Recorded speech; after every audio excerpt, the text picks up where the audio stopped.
Magnet இதுவே ஒரு மிகப்பெரிய மிஸ்ட்ரி தான். இதில் இருக்கிற ஒரு போலும் மிகப்பெரிய மிஸ்ட்ரி தான். எல்லாருக்கும் இனிய சரஸ்வதி பூஜை ஆயுத பூஜை நல்வாழ்த்துக்கள். நம்ம இப்போது ஒரு பெரிய மேக்னெட் எடுத்துக்கலாம். அதை நம்ம எப்படி ஸ்பிட் பண்ணாலும் அதில் நார்த் போல் இன்னொன்று சவுத் போலாக தான் மாறும். தனியாக ஒரு போல் மாறவே மாறாது. அதாவது ஒரு பெரிய பார் மேக்னெட்டை கட் பண்ணோன்னா ஒன்று நார்த்து இன்னொன்று சவுத்தாக தான் மாறும். தனியாக நார்த்து மட்டும் தனியாக வராது. இதில் என்னப்பா மிஸ்ட்ரி, ஆல்ரெடி தெரிஞ்சிருச்சுலன்னு நீங்கள் நினைக்கலாம். பட் நமக்கு வராததெல்லாம் வர வைக்கிறது தான் மிஸ்ட்ரியே.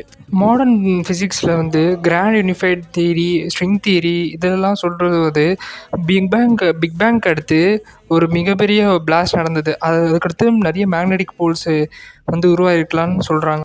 அதாவது மோனோபோலாக எக்ஸிஸ்ட் ஆகிருக்கலாம்னு சொல்கிறாங்க. கிளாசிக்கல் ஃபிசிக்ஸ் படி மேக்ஸ்வெல் அவரோட ஈக்குவேஷன் வச்சு ஒன்று சொன்னார். Actually positive and negative charges செப்பரேட்டாக இருக்குன்னு சொன்னார். ஆனால் மேக்னெட்டிக் மோனோபோல்ஸ் தனியாக அப்பேரே ஆகாதுன்னு கிளாசிக்கல் ஃபிசிக்ஸ் படி மேக்ஸ்வெல் ஈக்குவேஷன் வச்சு சொன்னார். இதை கண்டுபிடிச்சிட்டாங்கன்னா மிகப்பெரிய ரெவல்யூஷனே வரும்.